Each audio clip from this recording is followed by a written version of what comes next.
Would you rather be a goat or a mountain lion? I'm assuming by goat you don't mean greatest of all time. The animal. I mean, probably a goat. Hey, friendo, Steve here. Hey, Larson. And welcome back to What Would You Rather Be? It's the show where we ask the question, Larson, what would you rather be? Let's kick things off today. I was glad to see that some of the friendos on the previous video we did of doing this drop some suggestions in the chat. And so that's what I would love for the friendos watching this. Yeah. Drop your suggestions in the chat and we'll use them in the next episode. First up, Larson, I think this is going to be the one on the thumbnail. Who would you rather be? Via randomized selection, a member of the NWO or a member of D-Generation X? So what do you mean by natural or random selection? I'm very tired. Randomized selection. So that means you don't get to choose. I mean, it's not like Larson's in DX.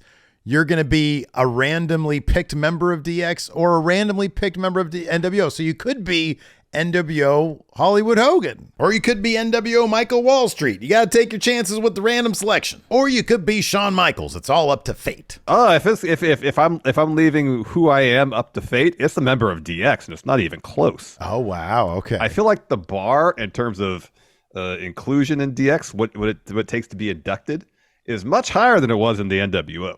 In that there is a bar. There is a bar, yes, as opposed to in NWO. Criteria. If you're friends with Hogan, you're in. You know. Yeah. If they think for whatever reason that day you should be in the NWO, you're in. And I think apart from NWO, like starting a new era of wrestling and leading WCW to 83 weeks on top, what else did they really do, honestly?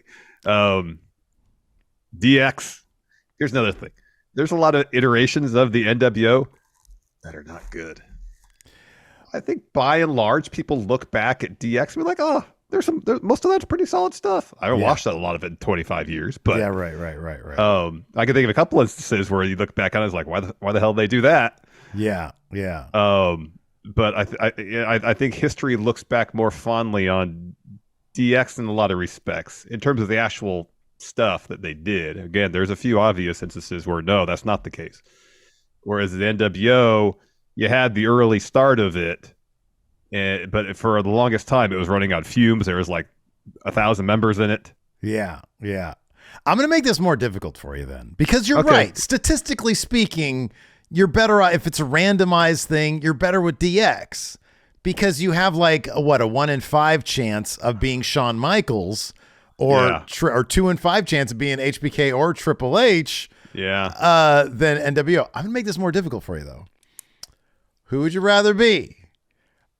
Randomized selection, NWO 2000 or D-Generation X? So NWO 2000 was Bret Hart, right? Jeff Jarrett, yes, and then Kevin Nash, I think. Kevin Nash, and I think Scott Steiner. Yeah, I think Steiner was in there too. Maybe Scott Hall. I forget if Scott Hall. I mean, it's tempted the possibility to be to the quantum leap into Jeff Jarrett. So like that, the thing about NWO 2000 is there's no bad choices there. Whereas DX, you could be Road Dogg, you could be, and I'm no slander to Road Dogg, but I kind of feel like I'd rather be anybody in NWO 2000 than Road Dogg or maybe even X-Pac. Here's I just thought of an argument against DX. Okay. So I feel like the highs of DX. Yeah. Well, that's the case. I feel like on average, what you're going to be doing at DX is probably better what you can be doing in the NWO. That being said, the low point of the DX, I think you know what I'm talking about. Oh, you could get canceled in 2023, Larson. I would not like if you get quantum leap into a member of DX and you're in that segment. That's horrifying. Oh my god! Not want to be involved in that. What am I doing? By any stretch of the imagination. Oh no! This would be like, get me out of here now. Put your shirt on over your head. It's like, get me out of here. Yeah. So yeah, that is something to consider. Right. Okay. But here's the thing. Also, let's take that out of the equation. That's a good point. Let's take that out of the equation. The case for DX versus NWO 2000. Yeah. Is DX had way cooler moment. That one removed. They had way cooler moments than Yeah. NWO 2000. I don't remember Anything. thing NWO 2000 did that was No, I interesting. don't remember anything. I feel mean, like that it was part- just a bunch of dudes making a lot of money milling about. It kind of seemed like a lot of the NWO passed like the first 4 to 6 months of the NWO. Mm-hmm. Yeah, right. You take the first 4 to 6 months out of the NWO, it's overindulgent, it's bloated. Yeah. It's kind of the same thing over and over. Yeah. You got a little bit of a spark when Wolfpack broke apart, but you got the finger poke of doom. They get back together. Doesn't make a whole lot of sense, especially after Goldberg puts his fist through the car window and tears up his arm. Is that one even more difficult? DX versus Wolfpack NWO. Yeah, that is more difficult because Wolfpack actually seemed cool. They actually did a lot of cool things. And I don't know, there was a weak link. Came off as cool. You could be Luger. You could be Conan. Yeah. I'd love to be Conan. That'd be awesome. Yeah. That'd be great. Anyway. Yeah, that's a tougher pick, whether it's Wolfpack versus DX. Yeah. That's a good one. That's a good. I want to know what the friend is. No slight to DX theme. It's one of the greats. Oh, Wolfpack's better. Wolfpack theme. Yeah. Wolfpack's back causing mass destruction. Yeah. Oh man. Something bad boys are wrestling. Bad boys are wrestling, yeah. Yeah. Dustin competition. All right. Moving on to the next one. Diehard Homer from the comments says, would you rather be a main eventer during Hogan's run at the top of the WWF or a main eventer during his run at the top in WCW? I went first last time. You go first, Steve. I think it would be a main eventer during his run at the top of WCW. Interesting. Tell me why. Because if you're a main eventer, you've got the favored nations clause in your contract. That's almost a certainty. Lex Luger did in fact beat Hulk Hogan, as did Sting. So you could get that title off him. What's that? And Goldberg. And Goldberg. So you could get that title off him. He still controls your world. But he's willing to part ways because he knows that he'll get it back. But he's willing to part ways with it. His main event, his run in WWF, Vince McMahon, like, who took the time? I mean, for a second, I guess, like, yeah, Randy Savage had it while he was... but he didn't beat Hogan for it. He didn't beat Hogan for it. They did the weird thing with Andre, who gave the title to DiBiase, which led to Savage.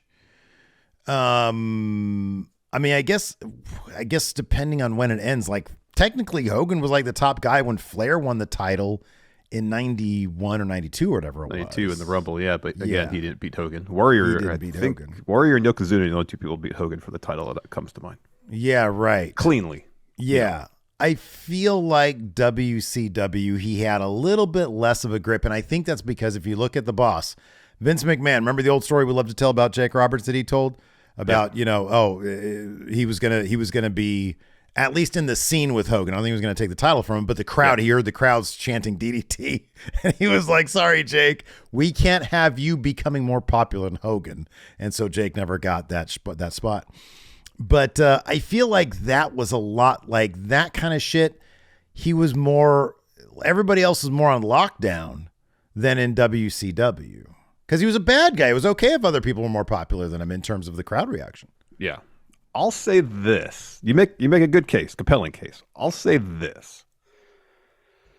Outside of Macho Man and Warrior and probably Yokozuna later on, if you look at Hogan's feuds, I guess Piper too. A majority of Hogan's feuds were guys that Vince took from the mid-card, heels, and elevated them for a 3-4 month feud with Hogan. So if you're one of those guys, suddenly, you're probably making all right money. Yeah. You get the phone call from Vince. I mean, it's the conversation with Jake, Yeah. But, imagine, if you will, that you don't have a finishing move that's really awesome for the time, especially. Yeah, and right. you're super charismatic and super over. Yeah. And you're Jake Roberts. Yeah. I'm not trying to disrespect any other people that Hogan feuded with during that era. I'm just saying Jake was in his prime. Yeah, he was the man. A singular presence, He was, yeah. So imagine you're, I don't know, boss man, let's say. Oh God. And you get a call from Vince and he says, "Hey, you're going to do 3 months with Hogan." Mm-hmm. Oh man, you're thinking to yourself, my bank account's about to get much fatter. New house. Because you're working 5 days a week, working Hogan, main eventing house shows. Yeah. and you're making great money. Mm-hmm. And that's that's hardly competition for the favored nations deal in the mid '90s. We're talking the late '80s. The wrestling's like first major boon period. Yeah, that's huge. That's huge. And you're making huge money. Yeah, wrestling Hogan 5 days a week. Yeah. So at least from a creative standpoint, is it satisfying? Probably not, because it's the same old thing. New heel steps up to Hogan, Hogan beats him, in comes the next guy. Mm-hmm. Yeah. Are you making sustained money like you might be in WCW? Mm-hmm. No, but for that 3 to 5 month period, oh man, it's got to be good. You got to be feeling great. Set up for life, generational wealth. If you show out during that 3 to 5 month run with Hogan, guess what? You could call Ted Turner and say, hey, look what I did over there. Yeah. And you can parlay that into a guaranteed deal, maybe a WCW. Favored nations, baby. Exactly. Yeah. Could you imagine being Mark Calloway getting that call? Is this the Undertaker? The hell? Sure. And then he's taking the title from him like a week later. I know. Well, that's right. Undertaker beat Hogan. I guess a lot of people beat Hogan for the title. Yeah. He did it with a shoot tombstone, allegedly. I know. You got me, brother. Here's one from Anthony R. No, we'll do this one actually first. Rando Chris says, jokingly first, who would you rather be? Although we're going to explore this one. Peja Stojakovic or Vlade Divac? Oh, this one's easy. It's Peja. Is it? Yeah, I think so. I think Peja had arguably a more successful playing career, and he didn't get into the front office like Vlade did, and kind of seriously set back the team for a number of years. Vlade had as general manager. Vlade got hired as general manager of the Kings with zero experience. Yeah, dude, it showed. Didn't exactly have a great track record in terms of the draft. Yeah. And the team really took off as a contender the last year plus, but that's after, was it Monty McNair took over as GM? Mm-hmm. Yeah. And started building the team in earnest that we have now here in Sacramento. People look back Peja fondly. He's one of the best three-point shooters in the history of basketball. Oh, dude, that shot was wet. But his real question here is, who would you rather be, Jey Uso or the tribal heir apparent Solo Sikoa? I think this one's easy, too. Main event? Yeah.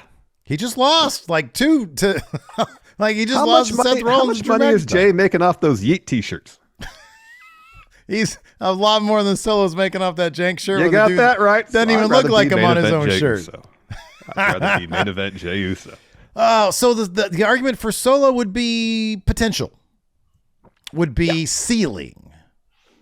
I'll be honest with you. I'll be honest with you. And I hope, Larson, I get turned around on this. Solo doesn't impress me all that much. I don't see it.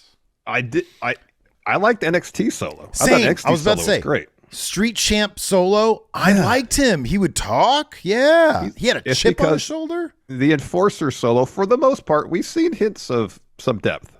For the most part, he's one-dimensional. Doing this stuff. Exercising the spike thumb.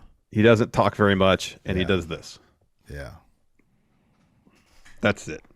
Yeah, we've seen some glimpses of some depth, but it's not constant. It's not enough. It's not a regular thing. Mm-hmm. Jay's out there. He's having fun. He's able to show some personality. Mm-hmm. He's making a ton of money off those Yeet shirts. A lot of Yeet money. Yeah. It's Jay. Yeah, that's a good. You think Jay splits that money with Jimmy? For the Yeet shirts? Yeah. I mean, I suppose it's possible, but if they're branded main event Jey Uso, Jimmy's got his own shirts, don't he? Well, those shirts, I'm just talking about the ones that just say Yeet on it.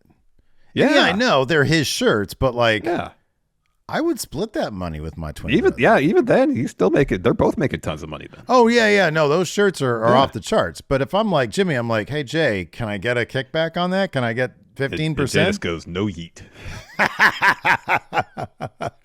Do you have any, or are we going to wrap this up with this last one here? Let's do we can do the last one. All right. Anthony Ark. I love these Friendo submitted ones, by the way. And let's remain civil here and in the comments, Larson. Absolutely. Yes, in the comments for sure. Anthony R says, who would you rather be, Larson? Dominic Mysterio or Buddy Matthews? Oh, dear. Do you have a case for Dom? Oh, yeah. Are you kidding me? Yeah, all right, absolutely. Let's give me the case for Dom. Number one, the case for Dom is I think he's engaged or married to, no doubt, a very lovely human being, right? Yeah. So he's happy. He's in the hottest thing in Judgment Day. He gets the biggest or some of the biggest crowd reactions for any heel. His ceiling is fucking huge. I firmly believe that for Dominic Mysterio. He's a Mysterio, for one thing. And yeah, I think his career is already at a really amazing place, and it's going to go nowhere but higher. The Buddy Matthews case, look, Larson, we've seen what happens in the past when you have a real life couple, and somebody's star starts to skyrocket, Larson. So often this person here gets left behind. Buddy, he might get left behind, man. And that's in real life. Did you see that one video of Rhea Ripley and Dominic doing some silly hand gesture thing? Yeah. And then in the end, she shoves him up against the wall? Yeah. Yeah, I saw that. Buddy Matthews might find himself being that other guy. Oh, wow. Wow. Same with Mrs. Mysterio. She might be that other guy. That's the case for Dominic Mysterio. I kind of think it's not even close, man. What do you think? I understand all that. Do you think true love will prevail in this case, and it's better to be Buddy Matthews? I'd like to hope so. Yeah.